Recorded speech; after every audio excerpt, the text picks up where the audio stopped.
Olá, queridos. Haris Cairene, Deus abençoe a todos vocês.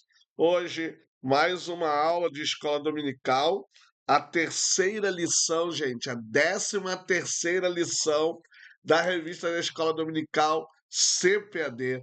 Chegamos no final do trimestre e foi uma alegria muito grande estar com vocês aqui durante esses 3 meses.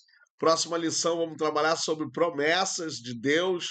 Então, a gente já vamos começar a gravar a nova lição. Gente, o que é boas novas?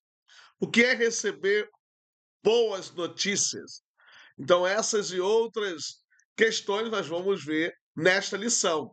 E antes disso, compartilhe, curta, comente, dê um like e o sininho lá, deixe ele ativo em nome de Jesus. Como eu sempre falo, este é o dia que fez o Senhor, alegremos-nos e nos regozijemos nele. Gente, eu fiz aniversário ontem, hoje agora estou com 47 anos, para a glória e honra do nome do Senhor.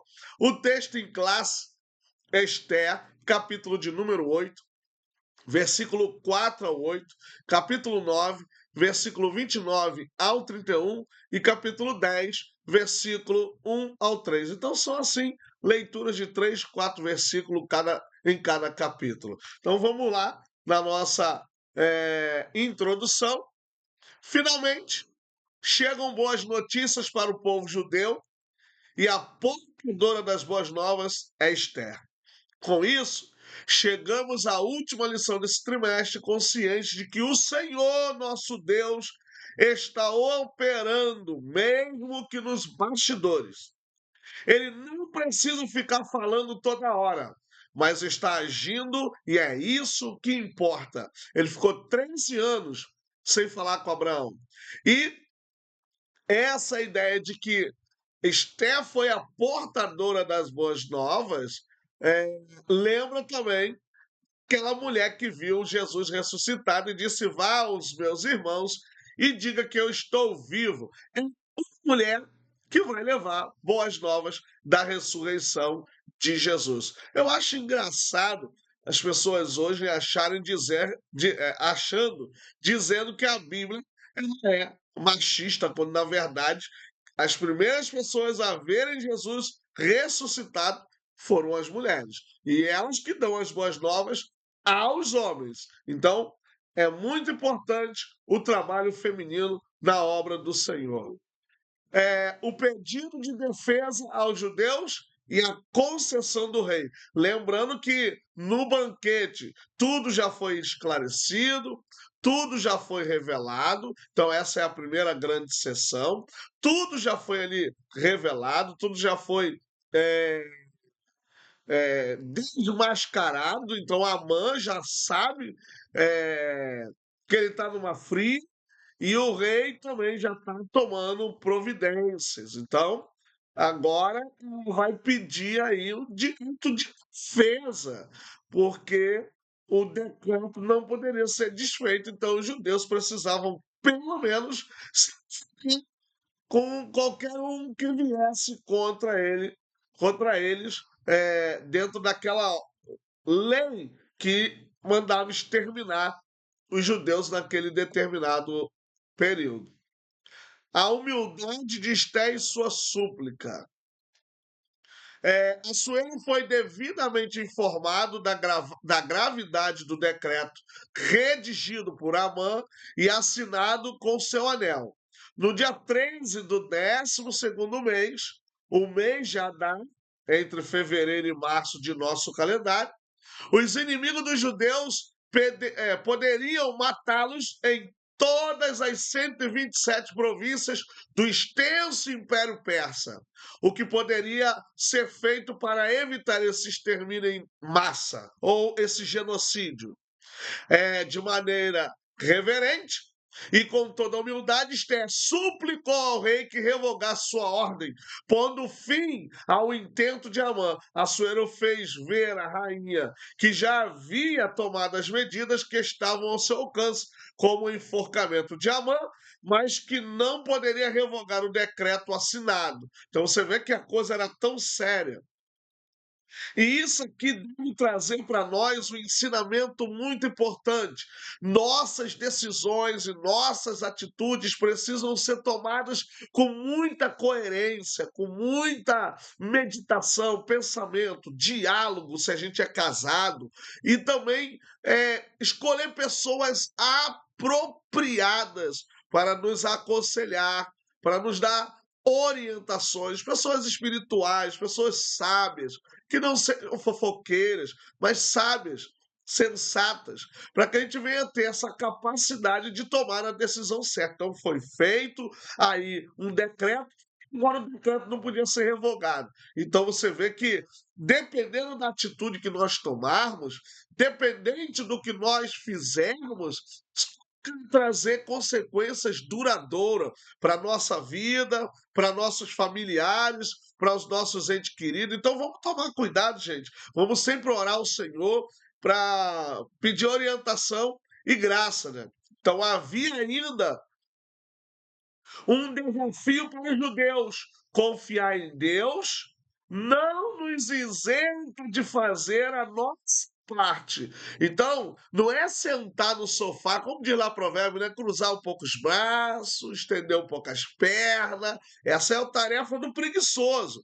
Não, confiar em Deus implica mais em ação, implica mais em atitude do que ficar a inércia. Então, não isenta de fazer a nossa parte, que é realmente trabalhar, que é realmente pegar na espada, pegar na colher de pedreiro e trabalhar como lá em Neemias, numa mão a espada, na outra estava a colher do pedreiro para trabalhar, para edificar, pronto para toda obra, pronto para peleja, pronto para luta. Então, tem que sim fazer alguma coisa, tem que se importar, tem que estar trabalhando e crendo e fazendo a obra do Senhor. Segunda subseção, segurança jurídica. Apesar de todos os aspectos tirânicos, autoritários e excêntricos dos reis persa, como o próprio Assuero, havia um limite para suas ações. O império da lei dos medos e persas, Dario, pai de Assuero, viveu uma experiência parecida e não violou a norma. Você vê que era a regra, fazia parte desse mundo, desse povo, de não revoltar, porque isso também mexia com a vaidade, mexia com o poder deles. Mesmo estimando muito a Daniel, não pôde livrá-lo da cova dos leões. Em qualquer nação, todos devem estar sujeitos às leis, está em Romanos capítulo 13. Na época, os decretos emitidos pelo rei persa não puderam ser revogados, uma característica do sistema jurídico dos medos e persas. Então você vê que isso é uma característica deles, em que não se revolgava, mas poderia criar aí uma ementa, alguma coisa era feito para poder legitimizar uma outra ação, uma escapatória. Foi o que aconteceu com os judeus. Uma outra ação, uma outra escapatória aconteceu para que os judeus tivessem aí o livramento. Isso trouxe um grande desafio para a defesa dos judeus, já que o decreto de destruição do rei, porém, deu uma solução jurídica alternativa: permitir que os judeus se defendessem, proporcionando a eles uma segurança legal dentro da lei. Então, observem, como eu vou permitir que matem minha esposa? Como eu vou permitir que matem um povo que não fez sedição, que não se levantou, sempre foi perene, sempre foi tranquilo, e agora ele vai e mata Mardoqueu já foi enforcado, e vai ter uma alternativa legal, jurídica, que tem a base jurídica, para poder dar o direito de defesa. Todos nós sabemos que em qualquer país a pessoa tem direito de defesa. Agora, o que pode complicar é como essa defesa foi realizada, se ela teve um alto grau de potência no sentido da defesa, se ela exagerou, porque aí também pode ser crime uma pessoa se defender, mas ela tem que se defender dentro daquelas limitações, né? Vamos supor, uma pessoa vai se proteger de alguém e dá 4, 5 tiros, então, quer dizer, ela tinha que ter dado um para neutralizar uma pessoa. Aí, quer dizer, a potencialização dessa defesa também pode ser causado como crime. E aqui, se tiver algum advogado inscrito no nosso canal, eu tenho aqui na minha igreja o doutor Lucas, que vai assistir esse vídeo e pode falar alguma coisa sobre isso. Então, você, às vezes, na sua defesa, você pelo menos neutraliza a pessoa no sentido de incapacitá-la dela fazer o mal. E nem sempre, necessariamente, a pessoa precisa estar morta, mas uma neutralização de forma que ela se incapacite, se torne incapacitada de fazer qualquer mal. Gente, isso aqui é claro que é muito controverso em muitos aspectos, né? Porque a gente aprende como cristão que a gente tem que abrir o nosso direito de revidar por causa do amor. Mas a gente não pode levar tudo pelo mundo espiritual, espiritualizar de maneira que a gente também não tem que se defender. Eu fico vendo às vezes vídeo aqui de cristãos pregando em praças públicas. Eu já preguei muito em praça pública também, gente. E ali fazendo evangelismo a livre, estação de trem, plataforma de trem, dentro de trem já preguei muito e também em praças públicas. Eu fico vendo aqueles camaradas chegando ali para bater, encarando, eu fico, meu Deus, se eu passasse por ali, eu não sei se eu ia suportar aquela pessoa agredindo o crente, porque o cristianismo é uma religião de amor, por isso que ela não, não leva de volta, ela não oferece de volta a mesma ameaça. Mas a própria lei de cada país, e nós acabamos de ler agora há pouco que toda lei tem que ser obedecida, então em qualquer país existe o direito de defesa, agora vai depender da potencialidade da defesa, a proporcionalidade dessa defesa. Então, a proporcionalidade dessa defesa é que vai causar se você realmente se defendeu ou se você realmente ultrapassou o limite da defesa. Aí pode ser crime. É aquilo que eu estou falando. A gente tem que só neutralizar. No caso dos judeus, não. No caso dos judeus, eles tinham que se defender como se fosse uma guerra mesmo. Então, qualquer província, qualquer reino que viesse ali para destruir, eles tinham todo o direito de se defender. E aí, meu irmão, com certeza teria morte e tal. Então, uma das dificuldades que, como eu trabalho com exegese, uma das dificuldades de entender o Antigo Testamento são essas imagens de violência. Então, existe muita imagem de violência no Antigo Testamento que o Novo Testamento já não carrega, né? Já não há mais essa tanta imagem de violência no Novo Testamento. Existe, mas não tão como no Antigo Testamento, e por isso a gente às vezes tem uma dificuldade de compreender. Mas é importante a gente entender que Deus interviu, dando a possibilidade jurídica do judeu se defender diante daquelas ameaças criadas por Amã, que já não estava mais vivo. A segurança jurídica é um princípio fundamental para a justiça.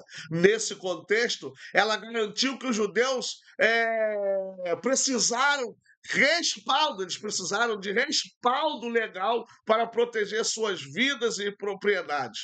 Esse princípio é relevante também para a sociedade contemporânea, aquilo que eu acabei de dizer, onde ou em que a estabilidade e a clareza das leis são essenciais para garantir a justiça e os direitos dos cidadãos. Então, você tem uma propriedade, você tem sua casa, você tem. Então, existe até uma pergunta, né? Lá do Decálogo, quando diz não matarás, eu posso fazer essa pergunta para vocês e vocês me responderem lá nos comentários. É não matarás ou não assassinarás? Porque são duas coisas diferentes. Mesmo que a expressão seja matar, ó, ele matou, mas na verdade ele matou. Foi porque foi doloso, foi culposo. Então, o culposo é sem intenção de matar. Então, aí pode-se dizer que a pessoa matou. Mas aí, por exemplo, quando ela tem intenção de matar, que é o doloso, aí é assassinato. Então, aí a minha pergunta é: você pode matar ou não pode matar, ou assassinar? É não matarás ou não assassinarás? Então, tudo isso a gente tem que olhar pelo parâmetro da lei, não é sair fazendo. Então, uma pessoa entrou, invadiu a sua casa, está dentro da sua casa, você tem todo o direito de neutralizar essa pessoa. E aqui eu digo neutralizar no sentido dessa pessoa não conseguir fazer mais nenhum mal para você. Não digo necessariamente que essa pessoa tem que estar morta, mas eu digo no sentido de que ela fique incapacitada de fazer alguma coisa, porque você tem sua esposa, você tem seus filhos, você tem uma filha, então tudo isso pode estar respaldado pela lei. E foi isso que o rei Assuero permitiu com a conversa com Esther. Então é ela a responsável para todo esse processo chegar no nível de vitória ali para o povo judeu. O direito de defesa, e agora é a terceira sessão dessa primeira grande sessão. O novo decreto, autorizado pelo rei Assuero e redigido por Mardoqueu, olha isso, gente.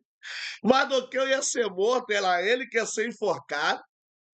Depois ele é honrado, Amã fica desesperado, Amã é enforcado, o seu plano é desmascarado, e agora Mardoqueu é que vai redigir em nome do rei uma autorização aí, um novo decreto para que os judeus, olha, vocês se defendam. Se você olhar hoje para as artes marciais, eu nunca fiz, na época que eu era jovem, eu tinha vontade de fazer, mas não tinha dinheiro. Eu era novo e tinha, na minha época, né, nas década de 90 ali, era o boxe tailandês, era muito falado na época o boxe tailandês. Eu era doido para fazer, porque eu apanhava de todo mundo.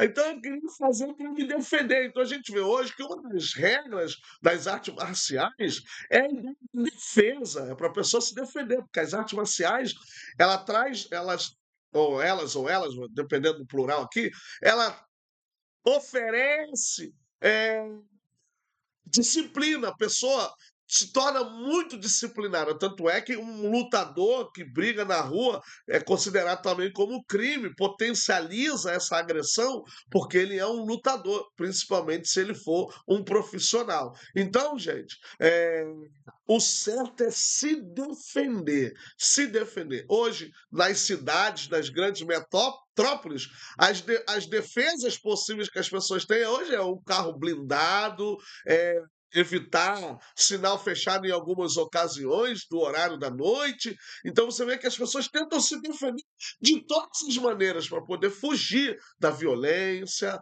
de fugir da situação que em todas as cidades grandes a gente tem vivido, né? Então, Mardoqueu vai redigir aí esse novo decreto em nome do rei, conferir aos judeus o direito de se reunir e de se defender de seus inimigos, pegarem espada mesmo, e essa concessão do rei oferece uma base legal para a autodefesa, modificando a vulnerabilidade dos judeus em uma posição de força protegida pela lei. É, Assuero não podia revogar seu decreto, mas emitiu outro, que no caso é esse, vocês podem se defender, entende? Então você tem aí essa ideia, uma espécie de contra-ordem que permitia aos judeus no Brasil, às vezes é um projeto de lei, às vezes é uma emenda, como eu falei, né, uma emenda. Então você vai fazendo tudo isso aí. É, uma contra-ordem que permitia aos judeus exercerem seu direito de defesa diante de seus inimigos. Olha, gente, tem diferença de ementa para emenda, tá? Então, a ementa é aquilo que os professores ou um curso oferece, é uma ementa do curso. Lá, neles lá, é uma emenda que vai trazer aí uma complementação, às vezes, da lei ou coisa parecida.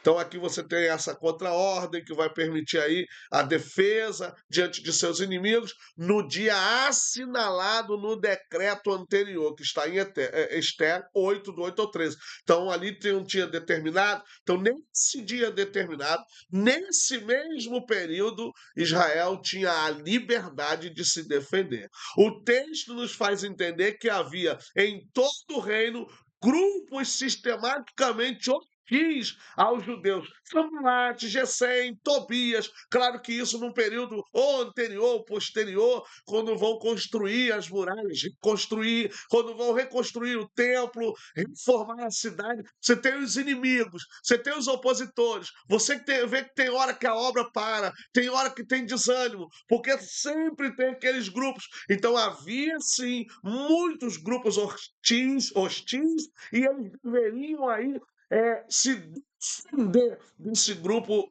desses grupos hostis. Não é, portanto, uma vingança gratuita e indiscriminada, aquilo que eu estou falando.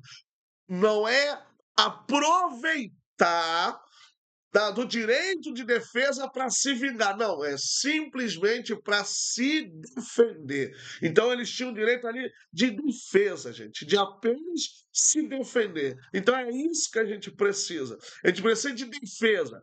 Qual é a nossa defesa? Se vocês olharem para Efésios capítulo 6, quando fala da armadura, nós só temos uma ferramenta na armadura que é de ataque. O resto é tudo de defesa, que é a espada da palavra. É a única forma da gente atacar os nossos adversários. É a palavra de Deus. E o resto tudo é defesa. Capacete, peitoral, você vai ter as sandálias, você tem o escudo, para defesa, porque às vezes nós precisamos nos defender mais do que atacar, porque o Senhor é conosco, gente. O Deus de Jacó é o nosso refúgio. Quem contendeu com Deus e prevaleceu. Ninguém contende com Deus e prevalece. Então Deus é poderoso para agir, para operar. Aí se levantar contra o servo do Senhor. Ele fez isso com Paulo, né?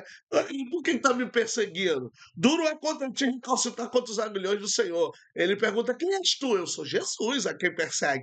Quem persegue o crente persegue a Jesus. Quem persegue o crente persegue a Deus. E aí não tem jeito, né?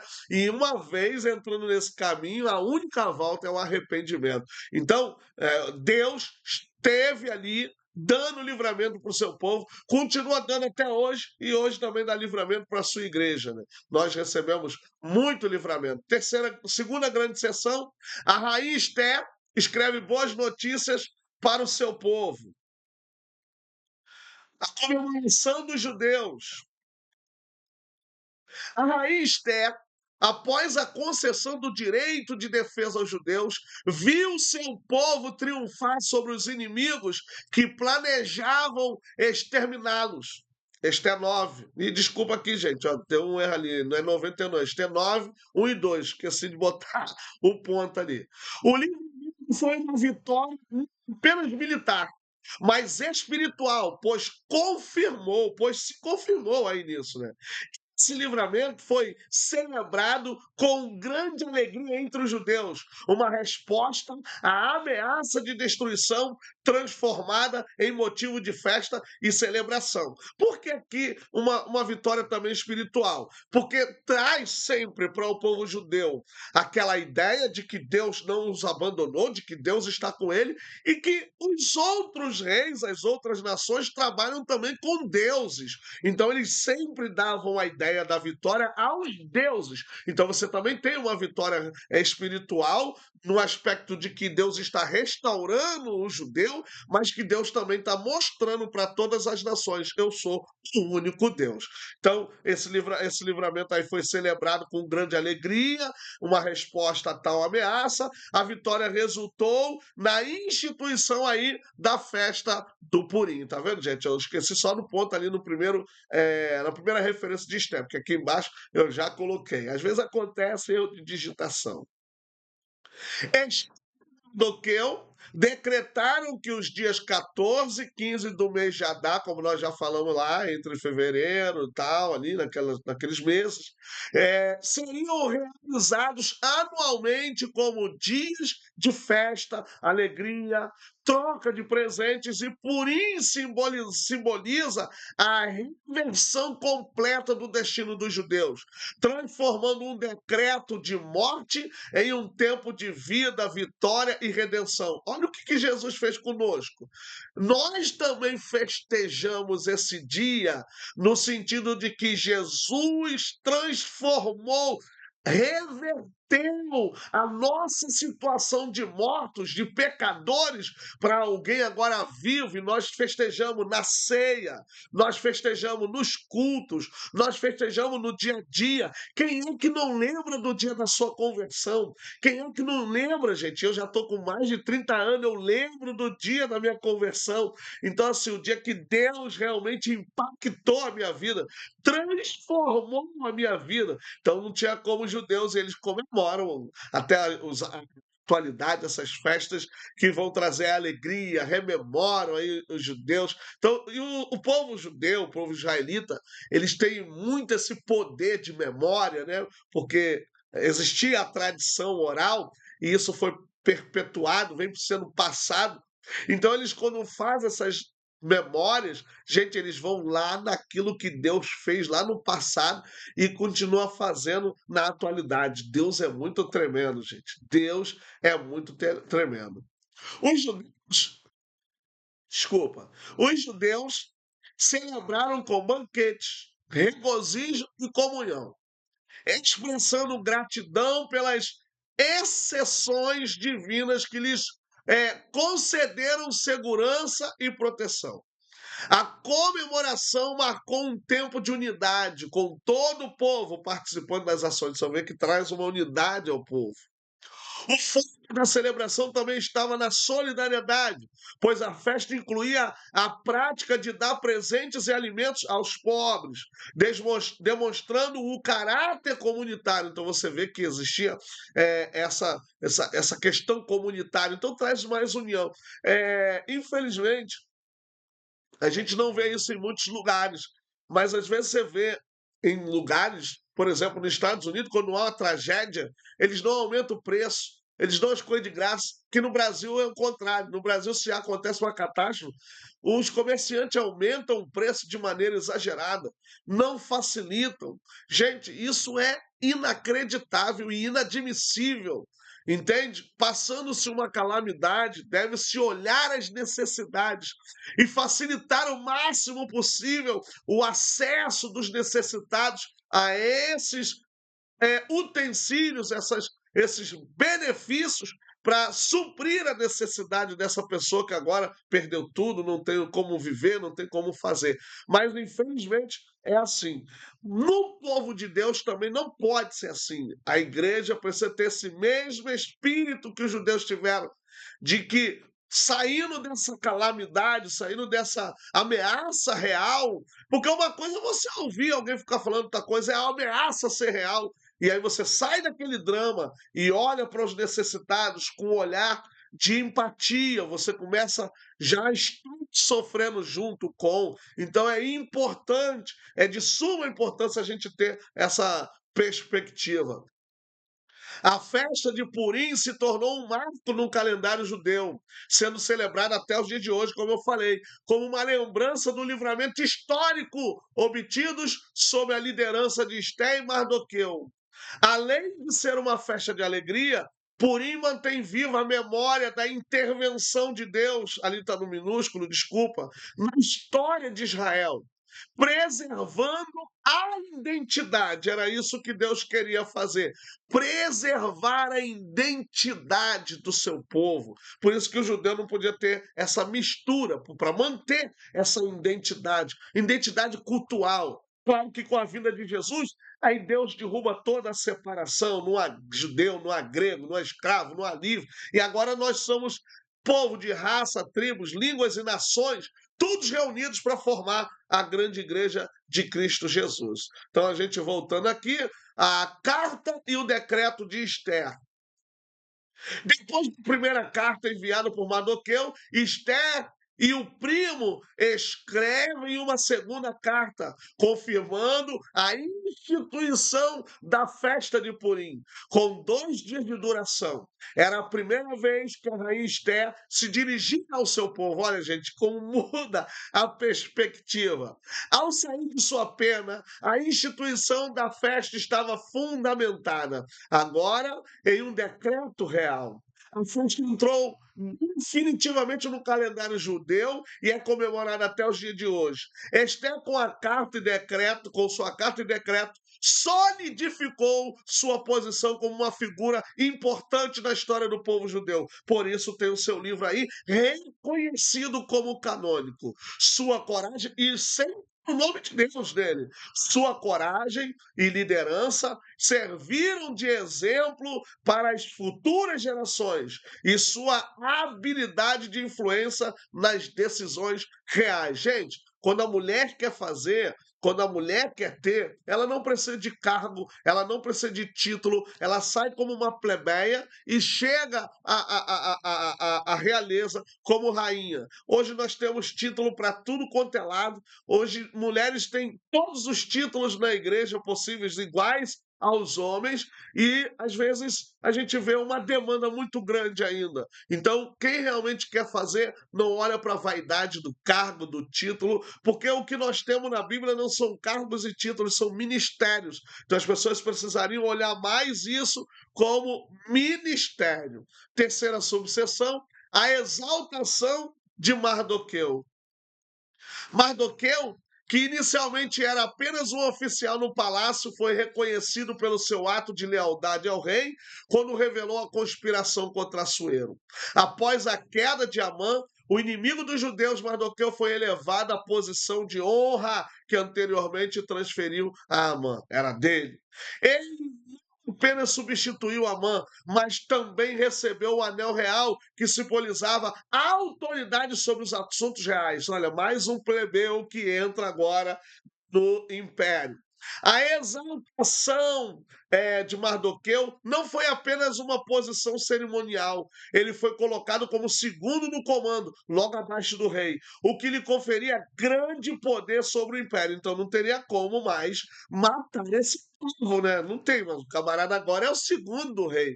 Com esse poder, Mardoqueu desempenhou um papel fundamental na proteção dos judeus, ajudando a instituir o decreto que lhes permitia se defender. Lembram, gente, das lições passadas? O medo, a insegurança, a ansiedade transforma-se em esperança, em virtude, em graça. E agora está aqui a Mardoqueu e Esther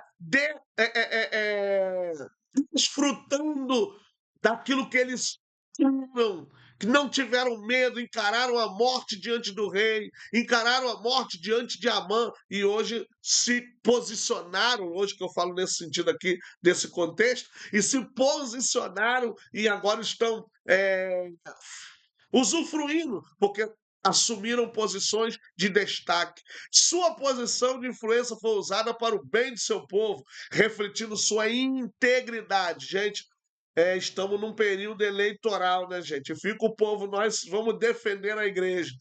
Quem defende a igreja é Jesus de Nazaré. A integridade de qualquer um parlamentar, ela está quando eles refletem sua vontade de trabalhar em favor do povo. Mardoqueu passou a ser amplamente respeitado não apenas pelos judeus, mas por todos os habitantes do Império Persa. Em Esther 9:4 é mencionado que sua fama seja considerada, ou seja, se considere. E ele se tornou aí, ou ele se torna um homem honrado. Sua exaltação foi um reconhecimento tão pela sabedoria e justiça, quanto por sua lealdade ao rei e ao povo judeu. Ele passou de uma posição de vulnerabilidade a um poder, a uma de poder e honra, mostrando o agir providencial de Deus. Mardoqueu foi exaltado por seu caráter íntegro e sua capacidade de liderar em tempos de crise. Ele era grande entre os judeus e estimado pela multidão de seus irmãos. irmãos, olha isso, gente, demonstrando que ele era um grande líder. Olha que coisa tremenda o que Mardoqueu representou. E ele serve também como exemplo para a nossa fé, né? Seu impacto não foi apenas temporário, ele se tornou uma figura central na preservação do povo judeu. A sua exaltação simboliza o triunfo da justiça.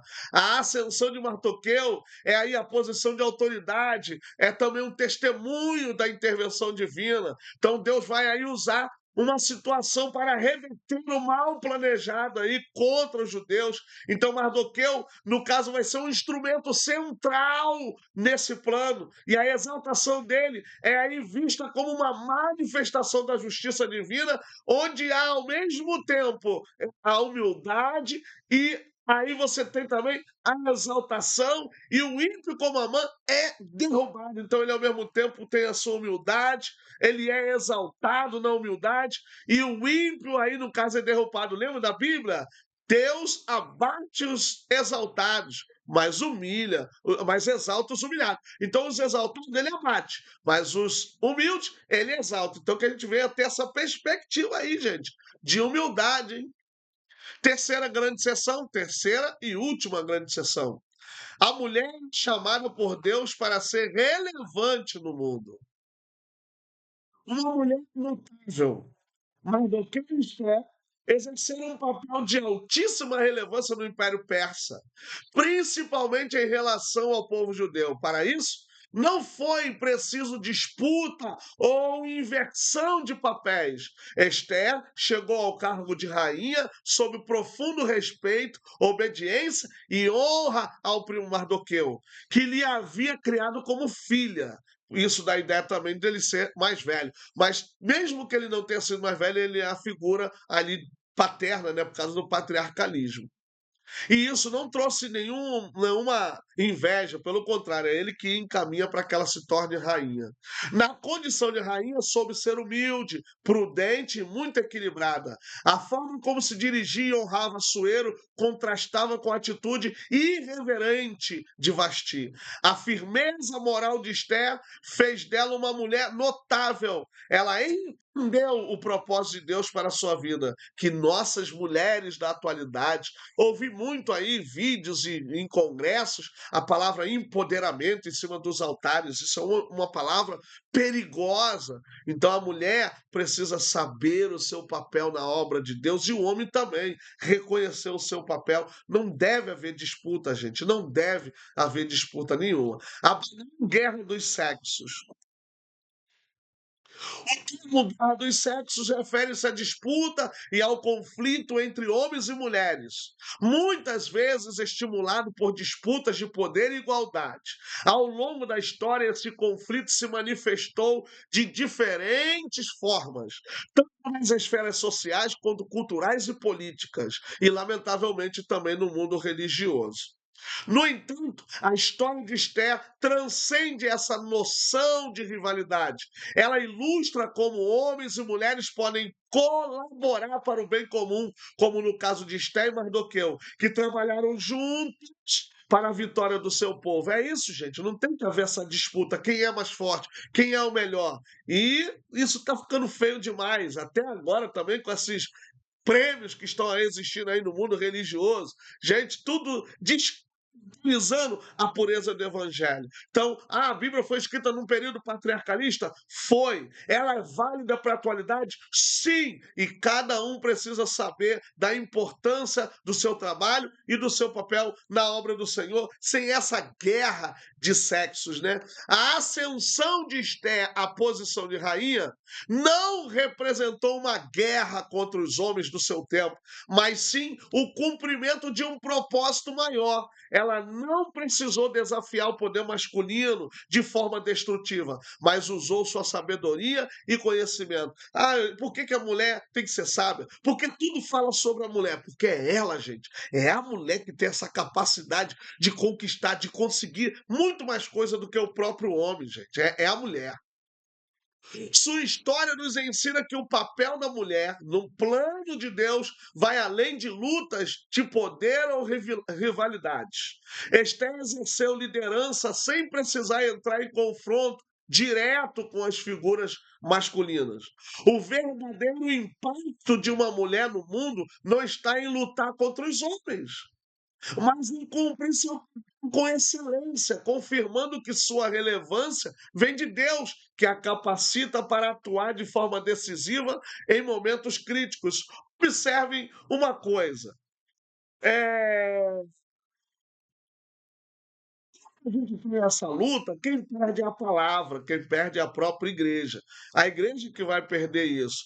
Então a gente precisa ter a consciência de que nós podemos trabalhar em conjunto na obra do Senhor, sem agredir, sem usar palavras que venham atrapalhar tais situações. A gente tem que ter essa capacidade de se manter fiéis e firmes aí. Inclusive, até coloquei aqui uma imagem de uma pessoa que vocês verem ser um feminina ou coisa parecida, mas dentro de um contexto totalmente descaracterizado daquilo que Esther realmente representou. Então não é uma luta entre homem e mulher, mas o que a gente vê é isso, uma guerra, uma disputa de quem é maior, de quem é mais, e Paulo diz que a mulher não seria nada sem o homem e o homem não existiria sem a mulher. O homem precisa da mulher para nascer e a mulher precisa do homem para nascer. Ah, mas eu tenho como ter aí assimilação artificial. Sim, mas tem que ter aquele negocinho que só o homem tem para poder fazer assimilação artificial. Se não tiver, não tem como. Então, é necessário isso. Conclusão, não, tem mais um aqui. Terceiro, contexto cristão. No contexto cristão, o papel da mulher é fundamentado ou é profundamente valorizado, fundamentado na igualdade espiritual entre homens e mulheres, como eu falei aqui agora há pouco. Então, aqui não há judeu, não há grego e tal. Então, a mulher cristã, eu vou pular essa parte que eu já falei lá em cima, é, essa passagem expressa a essência do cristianismo, onde as distinções de gênero não limitam o chamado de uma pessoa para a obra do Senhor. A mulher cristã, como Esther, tem um papel de relevância na obra de Deus, não porque está em competição com o homem, mas porque é igualmente chamada a cumprir o propósito divino. Então a gente tem que ter aí essa perspectiva de que cada um fique na vocação em que foi chamado. Concluindo a aula de hoje, faço minhas palavras do autor, no caso aqui, eu uso a conclusão dele. Com alegria e gratidão, estamos concluindo o estudo dos livros de Ruth e Esther, acima do papel humano visto nessas histórias. A providência divina é contemplada do começo ao fim. O Deus que tudo provê continua agindo em favor de seu povo. Esse é o Deus que nós servimos. Ele pode até estar em silêncio, ele pode até não falar, mas sem linguagem, sem voz, ouve-se a voz de Deus, como está em Salmo 19. Então vamos estar atentos à voz de Deus sem linguagem e sem voz. Gente, até o próximo trimestre. Deus abençoe. Boas aulas para vocês. Ares, Kai e Irene, um abraço.